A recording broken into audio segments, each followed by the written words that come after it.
Oh hey, I'm just waiting out the storm of angry Xbox fans after I said that I like one of PlayStation's games. And yes,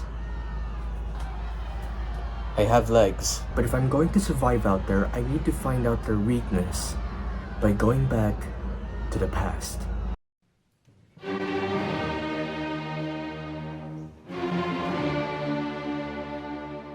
Oh, hola. Me gustan las cueras. Me mantienen ocupado evitando realizar trabajo manuales. Pero voy a hablar inglés en el próximo segmento porque es 1907 y las transiciones aún no se han hecho. Did my past self just break the fourth wall there? Every old person and their mother keeps on saying the Old Testament of video games cause violence. How? They can be some of the most relaxing hobbies anyone can hop into. Video games can also deliver some groundbreaking experiences that you can't find otherwise in any other form of media. It's almost the same as any other hobby. You can invite your friends to play some fun couch co-op games and whatnot, or debate which multi-million-dollar gaming company you want to glaze over because frankly, all of them will eventually raise the prices of their consoles and exclusive titles. They're not going to listen to you. Do I have to make myself clear?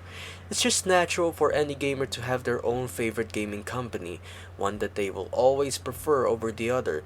It's also natural to have a personal favorite sin. Sometimes we just can't get a hold of ourselves and begin fights with the fans of the other video game companies. These are famously known as console wars, debates over which video game system is the best one. There can be many reasons why people start console wars, finding out which system has the best exclusive games, best hardware or software, or just which one is the best overall. So let's go through each console war throughout the generations, starting with not you. During the early days of gaming, there really wasn't a console war back then, primarily because most of the consoles back then were pretty similar in terms of graphics and games. Some consoles were just too weird to begin with. There isn't much of a difference that you can find between each of these consoles, so why bother having a console war when you can just move on over to the Nintendo Entertainment System and the Sega Master System. Here in the third generation of gaming, we are introduced to the two gaming giants that we know today, and Atari. We can't forget about Atari. To compare these consoles, I will be personally expressing my thoughts on the console's exclusive games, features, and designs. So let's start with the NES. The NES introduced most of the iconic video game franchises that we know today. Mario, Metroid, Kirby, Legend of Zelda, Punch-Out, Excitebike, Final Fantasy, Contra, Ninja Gaiden, Mega Man, Kid Icarus, Battletoads, Double Dragon, and fucking DuckTales. Over here in the Sega Master System, we got Wonder Boy, Phantasy Star, Shinobi, Alex Kidd, Land of Illusion, Golden Axe, Zillion? Yeah, I think it's pretty obvious that the NES just has a better and more iconic lineup of games compared to the Master System. While those games that I mentioned on the Master System are fun to play, the NES titles just have a more diverse roster of games, and with that, I'm giving 1 point to the NES. Now to the console designs. Again, which one of these is more recognizable?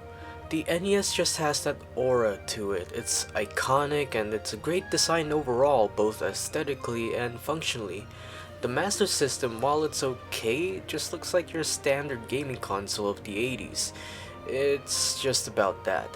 So since both consoles have similar features, that leaves the NES with 2 points, making the NES my personal winner of this generation. Moving on to the fourth generation of gaming, we have the TurboGrafx-16, Sega Genesis, Neo Geo, and the Super Nintendo Entertainment System. First, the games. The TurboGrafx has a very limited roster of games compared to the others. While it has some titles from iconic video game franchises such as Castlevania and Bomberman, most of the games here are pretty lackluster. Neo Geo has some more popular titles like games from the Metal Slug and King of Fighters franchises, but those are the only ones that really stand out. Additionally, Neo Geo was made by SNK, a gaming company well known for developing fighting arcade games, which is why most of the games you'll see on this console are fighting games, so there's Not much of a difference between the TurboGrafx-16 and Neo Geo in terms of which console has a better lineup of games. However, I will give the Neo Geo a bit more credit because it is specifically made for fighting games in general. But then we cut to the Sega Genesis and the SNES. The two powerhouses are at it once again. Sega finally improved its game roster from the Master System because we got a ton of fantastic games in the system. Earthworm Jim, Gunstar Heroes, and Streets of Rage. These games are so fun to play with and easily replayable. And then of course, we can't talk about Genesis without mentioning Sonic the Hedgehog. And he's got a ton of games here, even spin-off titles like Dr. Robotnik's Mean Bean Machine.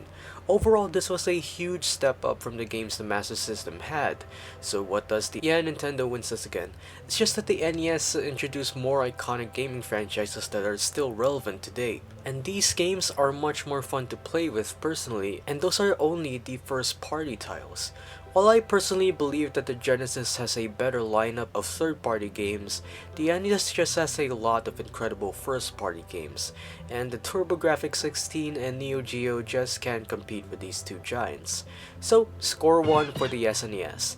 Now on to the console designs. The TurboGrafx has a ton of unique variations, including a less expensive shuttle version available in Japan, a handheld version known as the Turbo Express, an LT version with a built-in monitor screen, and a Duo version with built-in CD-ROM capability. As you might expect, all of these variations of the console failed because of the limited game lineup and marketing, but these were new at the time. The idea of having a less expensive version of a system and a handheld version of that system is something that we now commonly see today in the modern gaming scene. But if you compare all of these designs, except for the base Turbo Express console, they just look like a slightly advanced DVD player. There's nothing too special about the design of the consoles. The Neo Geo technically doesn't have any different variations of the console. If you look up the console's Wikipedia page, the best place for all your sources, most of the future variations are either handheld or a miniature version of a Neo Geo arcade cabinet.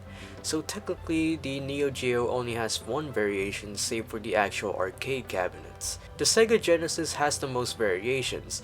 There's an updated version of the console, a CD-specific version of the console, a handheld version of the console, by handheld I meant a brick, and a Japanese exclusive version of the console known as the Terra Drive.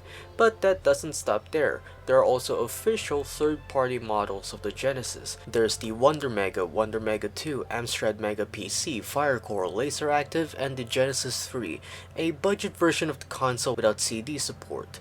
So that brings us to a total of 10 unique variations of the Sega Genesis, which is insane.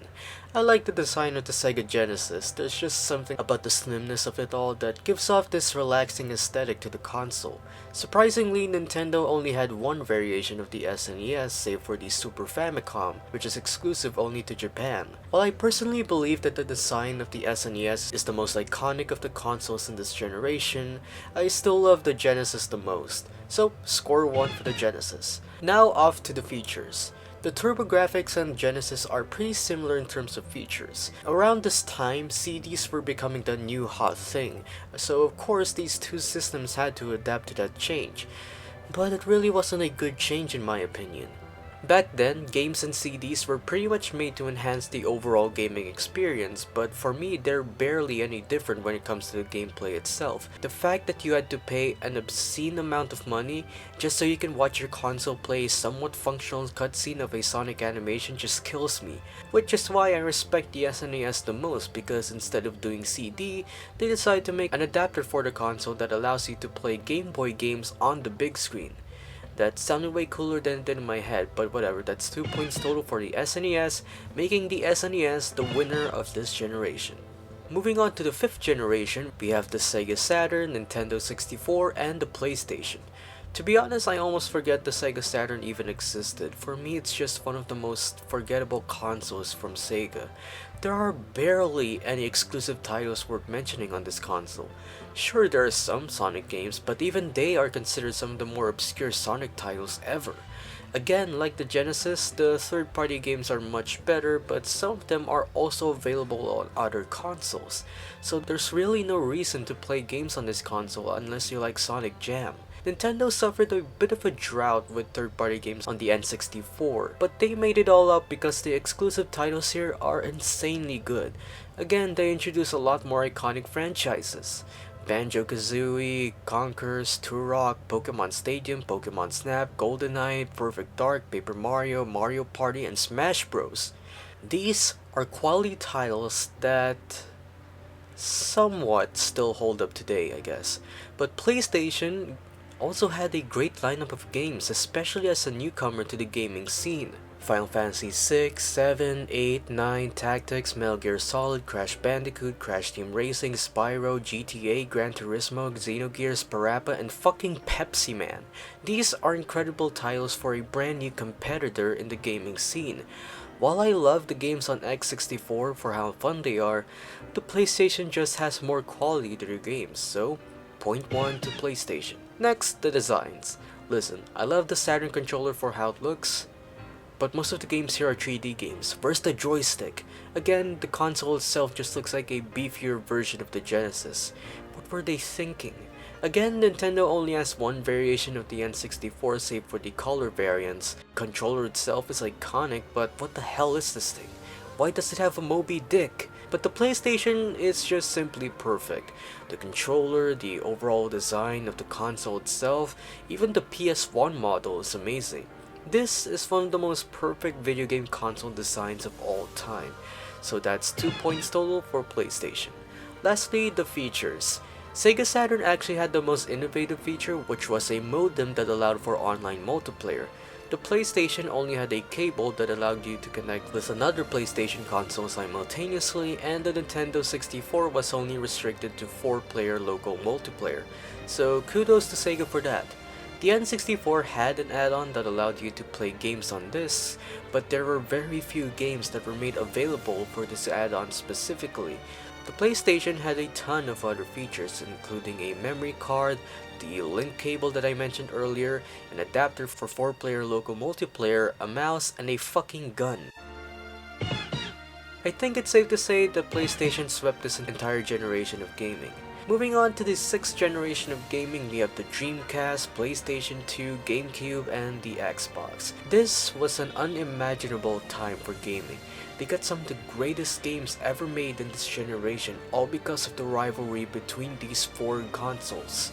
So without further ado, let's on over to the games. Over the last few generations, Sega has been riding a roller coaster of games. During the Genesis, we got some great games. During the Sega Saturn, we got games. Now here we have a ton of great games again. Sonic Adventure, Shenmue, Crazy Taxi, Phantasy Star Online, Power Stone, Ikaruga, Dino Crisis, Samba de Amigo, While the volume of fantastic games here isn't that high, these are still some quality titles.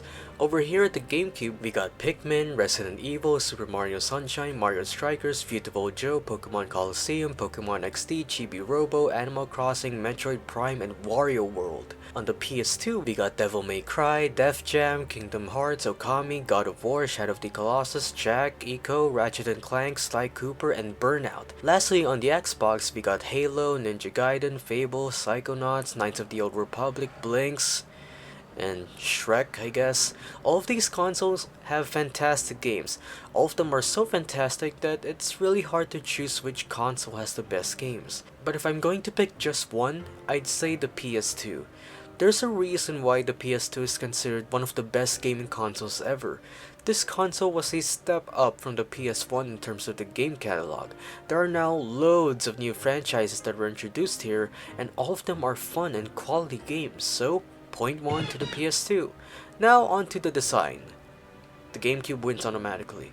The The Xbox just has an X plastered all over the console, the PS2 is just beefier, and the Dreamcast is the only other one to have a more unique design. But the GameCube is literally a cube, and that's what I love about it. It's simple, but in an amazing way, so point 1 to the GameCube.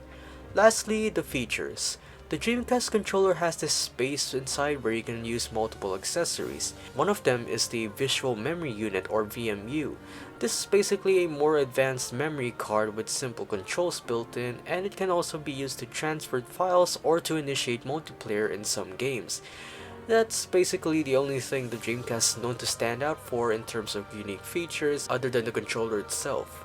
Out of all the 4 consoles in this generation, of course the GameCube had the least online support for its games. Only 8 games were capable of having either internet or LAN support, but most of Nintendo developed games such as Mario Kart Double Dash and Kirby Air Ride are limited to LAN support only. There is also another variation of the GameCube known as the Panasonic Q, a GameCube with a built-in DVD player, because once again Nintendo just refuses to utilize CDs and DVDs for their games. At least they made a unique approach to wireless controllers using radio frequency, which is a bit cool. The PS2 also introduced some new peripherals, such as the iToy camera, a DVD remote, and a network adapter. But one of the main selling points of this console was that it could play DVDs. That was huge at the time, but it was huge. The Xbox just had a controller with a giant fucking button. So since there are barely any huge leaps in terms of features between these consoles, I'd say the PS2 wins this round because of the iToy. Now moving on to the 7th generation of gaming, with Sega now dropping out of the console business, we only have the Xbox 360, PlayStation 3, and the Wii. Xbox finally introduced some of its more iconic franchises on the 360. Gears of War, Forza, Crackdown, Dead Rising, and Saints Row. There were also some Banjo-Kazooie games, but we don't talk about them much. Like the 360, the PS3 also introduced a ton of great franchises. Uncharted, The Last of Us, Little Big Planet, Infamous, Killzone, Twisted Metal, and Resistance. The same can also be said for the Wii. On this console, we got Wii Sports, Wii Sports Resort, Wii Fit Plus, Wii Music, Wii Party, Wii Play Plus, Wii Chess, I don't know. But the Wii also gave birth to some of the best games ever made. Super Mario Galaxy, Super Mario Galaxy 2, Super Smash Bros. Brawl, Mario Kart Wii, Twilight Princess, Skyward Sword, Donkey Kong Country Returns, Sonic Unleashed, Xenoblade Chronicles, Monster Hunter Tri, Super Paper Mario, and Punch-Out! All of these consoles have incredible games, but if I'm going to pick one, it's definitely the 360. This isn't because of the nostalgia, it's because of the sheer volume of quality games it has in store.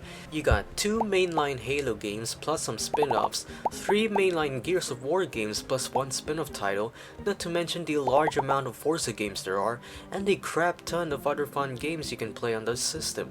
I love the exclusive games on the PS3, but most of the best games on there are basically just story games. Like, don't get me wrong, I love some story games, but if they're your only selling points, then that's just what I'm going to play and nothing else.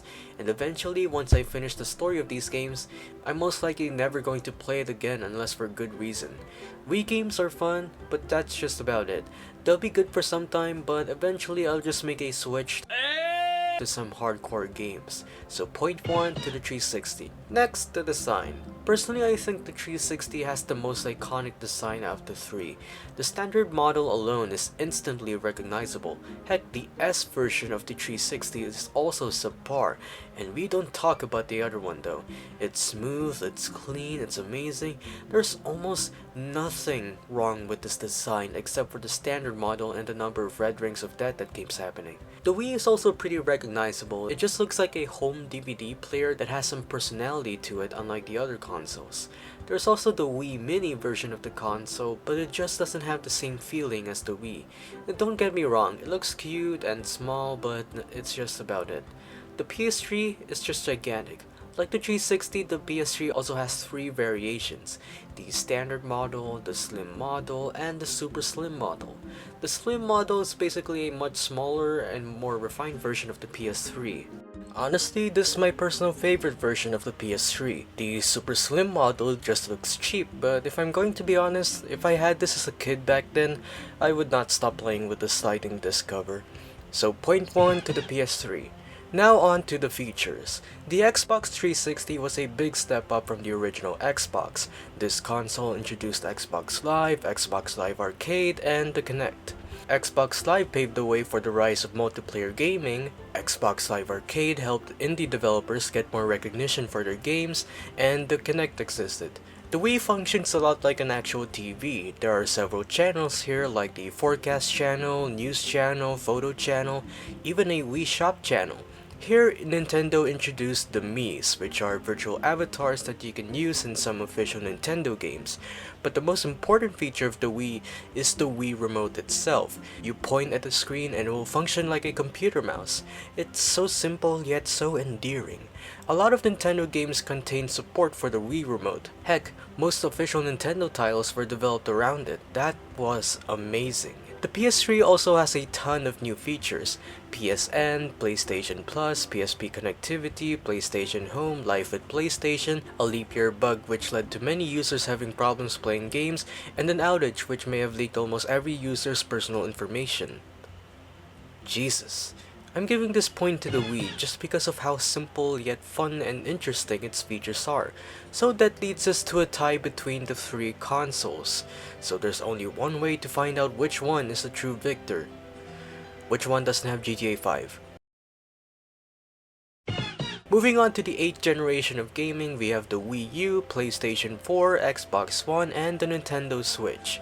The Wii U doesn't have a ton of new franchises introduced here. We only got Splatoon, Nintendo Land, Zombie U, and Lego City Undercover. But in standard Nintendo fashion, we still got some great games here, such as Mario Kart 8, Super Mario 3D World, Super Mario Maker, Breath of the Wild, Hyrule Warriors, and Bayonetta 2. Yeah, that's basically it. The Switch is definitely a switch from the Wii U. While we still didn't get a ton of new popular franchises here, we sure as hell got a ton of fantastic games here. Super Mario Odyssey, Super Mario Bros. Wonder, Super Smash Bros. Ultimate, Animal Crossing New Horizons, Legend of Zelda Tears of the Kingdom, Metroid Dread, Splatoon 3, Xenoblade Chronicles 2, and fucking WarioWare. Xbox One was somewhat okay with its exclusive games. Most of the continuations of previous franchises such as Halo, Gears of War, Forza, and Dead Rising were okay at best. None of them were particularly stunning. What is stunning are the indie games that were introduced and exclusive to this console. A reboot of Killer Instinct, Rise, Son of Rome, Sea of Thieves, Quantum Break, Sunset Overdrive, As Dusk Falls, and the Ori series. These games, while not absolutely the best of the best, are surprisingly much better titles than fucking Halo 5. Seriously, what the hell was this game? The PS4 on the other hand,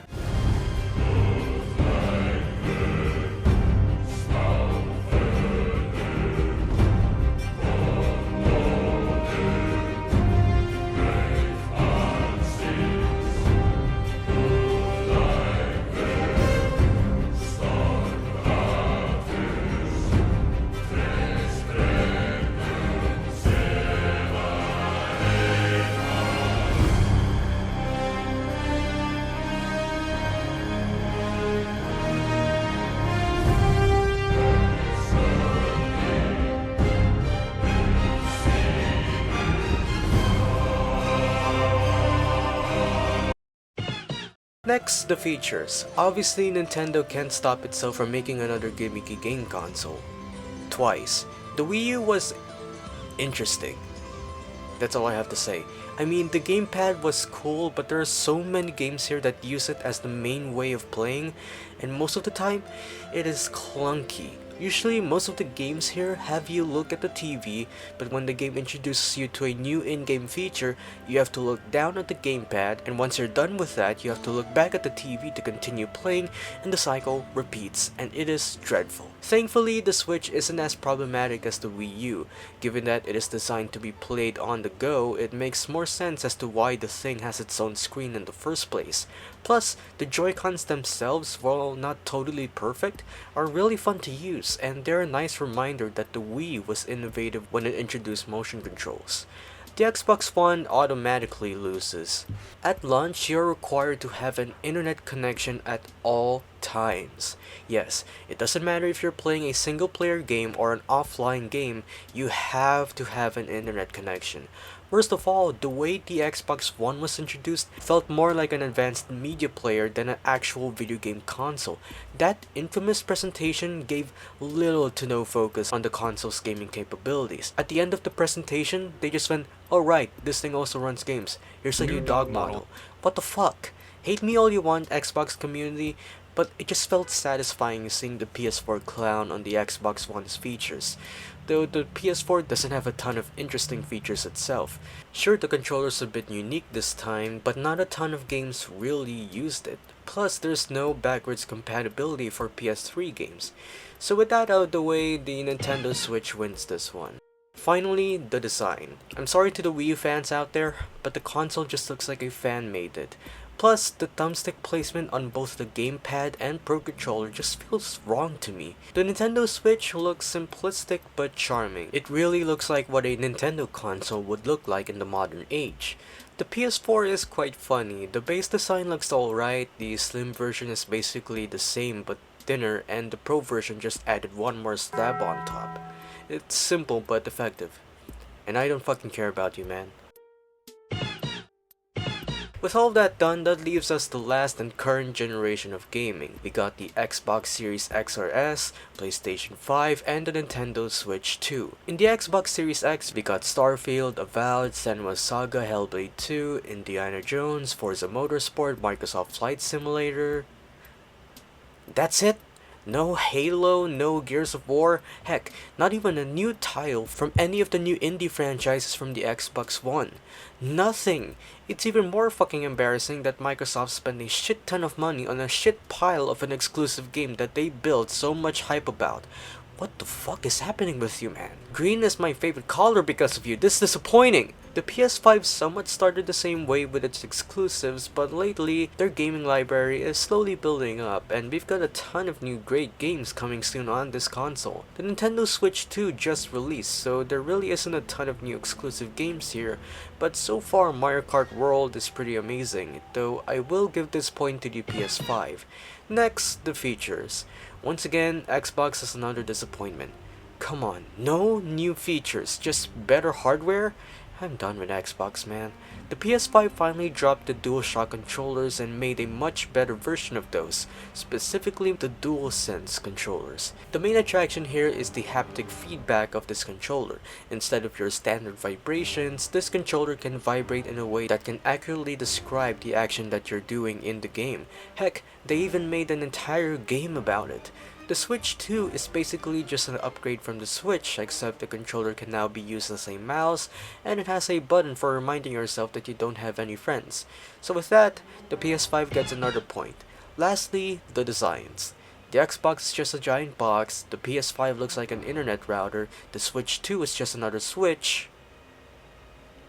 So, that ends the console wars throughout the generations, leaving Nintendo as the overall winner of the console wars. Am I satisfied with the results?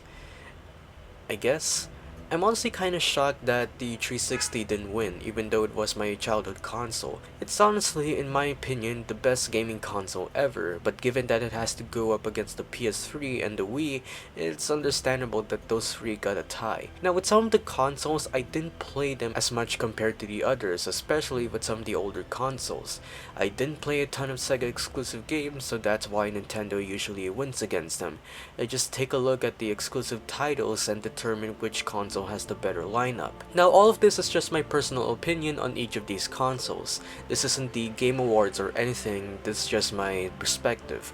I'm sure if I had played more of the games on each console, then maybe my opinion might change, but for now, I'm a bit content with how all of this turned out.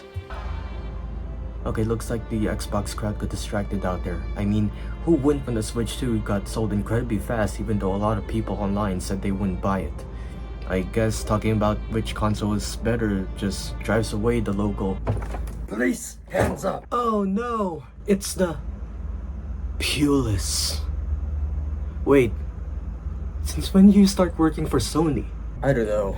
I just don't want people complaining about the PS5 not having any games. It doesn't. The only games on there are just remasters of games that are barely 10 years old. Well, this beats surviving an apocalypse.